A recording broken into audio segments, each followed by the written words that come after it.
This is your daily dose of all things royal. Welcome back, my gorgeous, good-looking friends. So today, I'm just at a loss for words. I am watching what is unfolding with this whole Pat Tillman award, and it's getting worse for Meghan and Harry, particularly Harry. The amount of effort that they're exhausting in trying to suppress people's voices. For one, apparently they're now checking comments and holding them. And two, more clapbacks and third parties speaking out to support the Duke of Sussex and justifying that he deserves this award. Do you know anyone who is about to get an award where this much energy is exhausted in trying to justify a choice? What it's actually doing, it's forcing us now to scrutinize the third parties who are speaking out on behalf of Prince Harry and judging their character and what they're all about. We all keep saying that birds of a feather flock together, and sure enough, what we're uncovering here is a lot of greed and exploitation of vulnerable people, and at the same time putting a huge stain on Pat Tillman's name. What we are witnessing with this Change.org petition is another example of how Harry and Meghan want to control the narrative across big tech platforms. These two have exhausted so much time, money, and energy into activities with Archewell for censorship. The thing that grates on me the most about this is that not only Prince Harry is a shit human being, but he's here in the United States deliberately undermining our Constitution by actively supporting and funding efforts for censorship.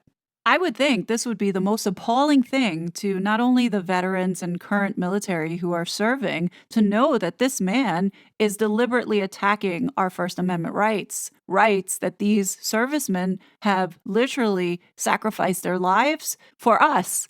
So for him to accept an award by an American hero who believed in defending our Constitution and our freedoms is a complete slap in the face. And I don't know why this is not the main focus. We all have a responsibility to defend and protect our freedom because we know that this man baby and his bitch wife have been desperately trying to take that away and have been successful to a certain extent. And we all know this. So while we're distracted by the noise of all of this, they're still moving forward with the indoctrination of our youth and capacity building and funding activities that involve controlling the information and online space with the media. So Archewell Fugazi Public Charity has quietly announced the Responsible Technology Youth Power Fund 2024. Now, as I've said this before, Meghan and Harry, as well as the people aligned with Meghan and Harry, are all about wanting to get control of the youth, to groom them and to instill ideologies that are suitable for their financial gain.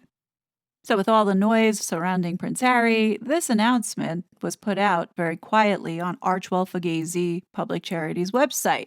They write, the Responsible Technology Youth Power Fund is a first-of-its-kind initiative that invites youth and intergenerationally led organizations to shape the future of the technology movement. Now, in its second year, the fund is accepting applications from organizations at the forefront of the responsible technology movement. While this may on the surface seem like a noble idea, ask yourself this question: do you trust Meghan and Harry being the ones who are leading this movement with the youth and indoctrinating them? I don't think so. Continuing on, I think it's really important to highlight the words that they continue to keep using so you recognize that this is socialism that they are pushing for. Over the past year, the RT Youth Power Fund has supported a cohort of 26 organizations dedicated to fostering a more inclusive and equitable technology ecosystem. These initiatives tackle a range of social, cultural, political, and environmental challenges with a dual focus on mitigating online harm and advancing a healthier digital environment. Moving forward, the fund will prioritize projects that promote mental health and well-being, ethical AI, and climate change. So just a bit of a refresher and recap of when this all started last year, for everyone to see how they are mobilizing the youth and conditioning them in pushing these digital reforms and policies with our government. So last August, Meghan and Harry had blessed the Responsible Technology Youth Power Fund grantees with warm wishes and also encouragement to go out and be the warriors in changing the digital landscape. It was like young people were empowered and emboldened to say things to me online that they would never say to me in person. And so my vision was, can we actually stop the cyberbullying at the source with the cyberbully via a behavioral approach that actually teaches young people? Let's call it what it is. It's conditioning. To pause and rethink. This is amazing. This is exactly why we do what we do. This is exactly why the Youth Power Fund was created. Look, I don't disagree that people need to be kinder online, but I'm sorry, hearing this guy talk about this is why they're doing what they do, let's not forget that they are the ones who are behind a lot of the gaslighting and manipulation, as well as some of the targeted hate against their own families. So for him to be on the phone preaching to the youth and coming across as if he is a champion for this cause makes me angry, makes me want to say I'm calling bullshit. And I think more people need to stand up and push back against these two predators, because clearly that's exactly what they're doing. They're going after the youth, the unsuspecting youth who don't know how evil and manipulative these two are, especially since they're using the youth to push this digital reform and take away people's rights. So the prince and his dumb wife are continuing on their mission to control freedom of speech and control the minds of others, specifically infecting the impressionable youth with their garbage, has decided now with their Archewell public charity to help launch a fund called the Responsible Technology Youth Power Fund. Man, that sure sounds like Nazi Fourth Industrial Revolution shit. The Archewell Foundation is a proud founding member of the fund, alongside a diverse group of funders, including Omadar Network, Susan Crown Exchange, Hope Lab, and many more. So let's take a look at this Responsible Technology Youth Power Fund Fourth Reich movement. We all know that the prince and the dumb wife don't do anything unless it benefits them, while taking other people's money from the public and investing it into causes that fuel their selfish ambition. So let's take a closer look at Archewell Public Charity's close circle of friends in this initiative. Right off the bat, they're all part of WEF and partaking in the Fourth Reich. I meant Fourth Industrial Revolution with Klaus. You have venture capitalist firms who are pushing this narrative of being philanthropic while really they are taking advantage of impact investments. It's one big circle jerk with these folks. As you can see, back in 2020, Pivotal Ventures committed $1 billion to accelerate gender equality in the US over the next decade. Whatever that means. Actually, we do know what that means. And it's not just about the tax breaks. That money then gets written into political power. And I'll show you what I mean about that. The biggest name on here that I find is interesting for the prince and more so his dumb wife is the Omadar Network. So according to this website, the Omadar Network is a social change venture that reimagines critical systems and the ideas that govern them to build more inclusive and equitable societies for the benefit of the many, not just the few across the globe. This company is based out of California, and I can smell the hypocrisy all the way here in New York. Do you really think they care about us becoming equal to them? No. This is a venture capitalist setup. This is not misinformation. They say it on their website. As you can see, they invest. They come from a business background and also in technology. Wait till I get to that. And they're saying that they're doing this for social change? No, this is the hottest new thing to make money and grease the hand of government, or let's say partner with government, according to Klaus. Remember, the WEF is pushing for a fascist regime, but marking it now or rebranding it as Democracy 2.0. If you're not convinced that there is an agenda legitimately going on here, then this should convince you to open your eyes, because the Omadar Network is part of the WEF forum, actually actively involved in the WEF forum. And this article that they pushed out in 2021 is all for getting people consolidated with digital infrastructure and tagging them to be tracked. They think that central banking is a good idea. They think that, tracking for vaccines, all this, what China has been doing is going to be good for the rest of us. Look, I'm not opposed to advancements with technology.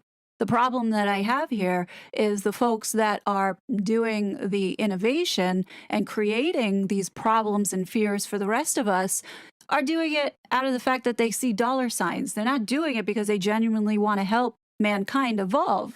Most certainly not for the prince and his dumb wife are doing this because they genuinely care. They're doing this because they are money and power hungry. That's really what it boils down to, and feeding their ego. Omidar focuses in 3 areas: responsible technology, reimagining capitalism, and building cultures of belonging, whatever the fuck that means. What bothers me about this is that you can see the underpin of ideas that they're trying to propagate out to everyone. So responsible technology is really around censoring the internet. Reimagining capitalism is how can we control everybody's money? Building cultures of belonging? Well, we already seen what is going on within the schools around the trans movement and how confused these students are now growing up, not knowing one day if they are they or it or a unicorn or you don't even know, but no longer looking at facts and what truth and morale and ethics really stand for and going off of a person or individual's feelings. I'm sorry, but that's just eroding humanity and not evolving the human species. We're actually going backwards, in my opinion. And the target audience that all of these companies and people like the prince and his dumb wife keep trying to relate to are the youth that are under 25. That is their sweet spot. Generation Z is what these 2 idiots are going after in order to indoctrinate them into their mindset and ideology for control. It gets worse. When you look at the partners who are giving money for grants and funds to this Omidar network, you'll start to see a theme and understanding why the world is so messed up as it is now. Let's just look at the responsible technology partners and see the amount of money that they're giving to this network. We have universities, we have World Bank gave $2 million in 2019. You've got Tech Policy Press 2022 grant, the University of Texas giving $350,000, Trade Justice Education Fund for $230,000, Feminist Frequency 2022 grant $50,000. You've got Duke University giving $150,000, Data and Society Research Institute $250,000, Consumer Reports 2022 grant $100,000. Oh, look what we have here. Aspen Institute 2022 NDP grant for $400,000 in 2022. And then there was another one from the Aspen Institute 2022 Aspen Digital grant for $100,000. I can see why Archewell Public Charity weaseled their way into this network.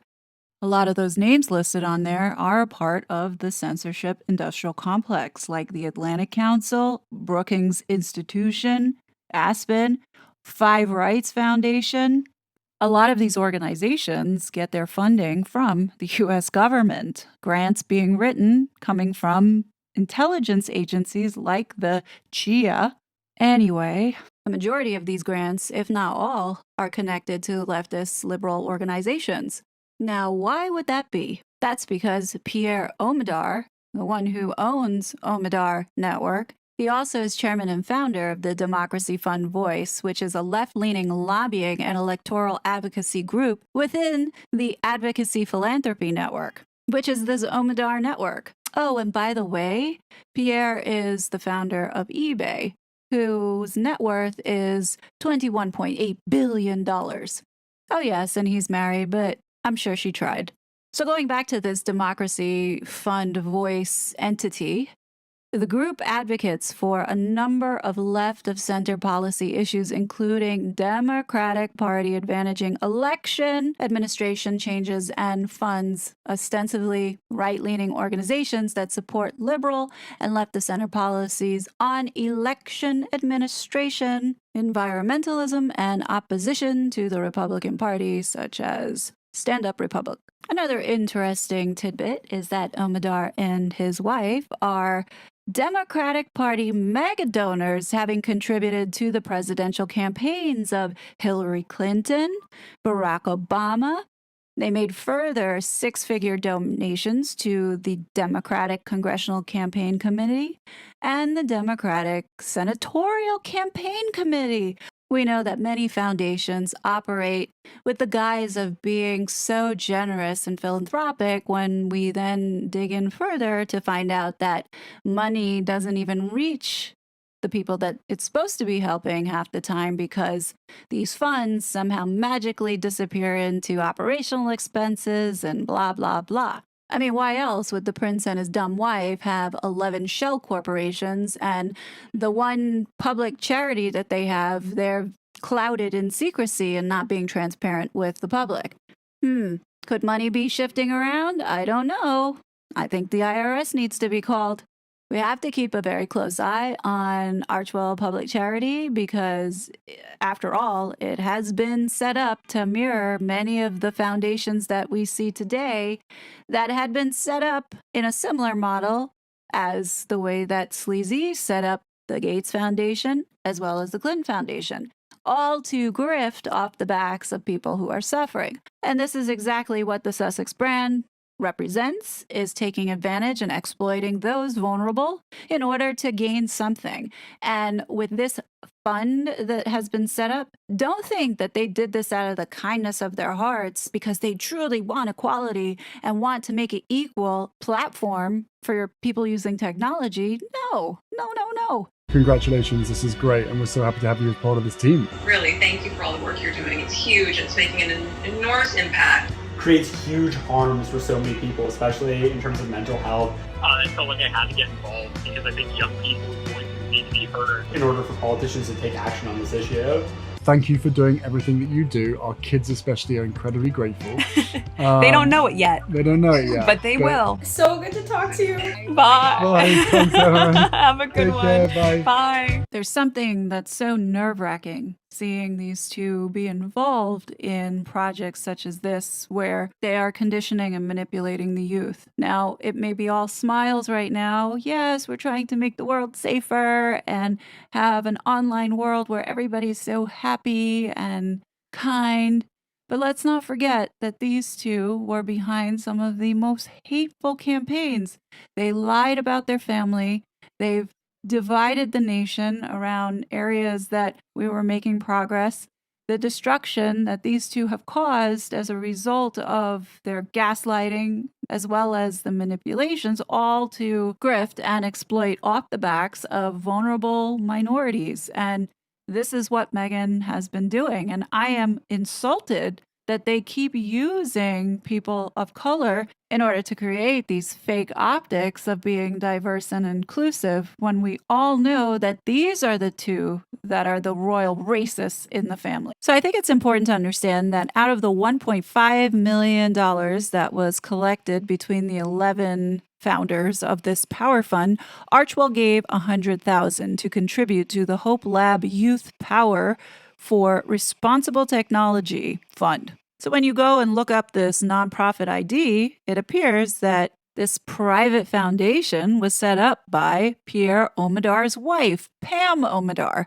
What's really scary about these people is literally they are investing in manipulating people's minds, particularly focusing on getting to the youth. Now, the Hope Lab is firmly rooted in left-of-center views regarding race, sexuality, and identity. As it says here, this is what they're focused on. I don't know about you, but the fact that they are heavily investing in mental health and psychology shows you that there is a level of manipulation and control that they want to have. Look, as it says here, 3.1 million grants made in 2022, including support to increase education within the field of psychology to help reduce stigma regarding therapy and mental health treatment, as well as explorations of the impact of equitable access to mindfulness, meditation, and other de-stressing techniques on health effects and their connection to one's ability to reflect on purpose. Seed grants from the translational research program teams also included randomized controlled trials focused on youth mental health and increasing protective factors, including resilience. Now, I've talked about this before in previous videos around capacity building and how they are indoctrinating a whole generation surrounding these types of ways of thinking and seeing the world. These people are predators. Listen to their program activities that they carry out to improving mental and emotional well-being of young people. Hope Lab continued its programmatic efforts to support the co-creation of products that improve the mental health and well-being of young people, especially LGBTQ+ and BIPOC, Black, Indigenous, and people of color youth. In June, Hope Lab, in collaboration with Centerlink and the Get Better project, announced the release of IMI, a free digital mental health tool designed to support and affirm LGBTQ+ mental health. So let's pause for a second. Nothing in this world is free. Do you see how they're using vulnerable communities and stealing data? A free digital tool. I'm sorry, but I wouldn't trust anything that come from any of these people because that's all they want. They want the data. They want to manipulate the vulnerable youth and take advantage of it and push whatever it is that they have their investments in, whether it be pharma, in getting kids to transition. I mean, you see where all of this is going. What it really boils down to is all about growing their financial portfolios. So when you look at them talk about creating this youth power fund, really, they're going to be giving money to winners who can do things for them. So if you notice last year, all the people that they chose had some type of specialty in lobbying and going to Congress to push for regulations. Now, we all know Meghan and Harry have been undermining the U.S. government by doing this, but it's not just only them. They're going to push for certain laws to get passed because there are investments to be made with the passing of these laws. How do you think Nancy Pelosi got so rich?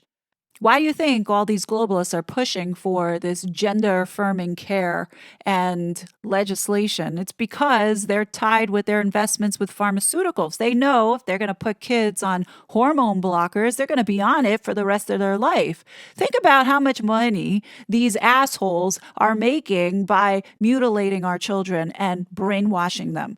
Then on top of it, knowing that maybe this indoctrination might not be the best thing, they're going to need mental health services. So we're going to add on to that and keep them hooked. And by that way, we're going to continue to farm and mine their data in order to keep them as lifetime slaves to this socialist system that they're trying to sell everybody on. Meghan and Harry are corrupt to the bone. I don't trust them, and neither should you.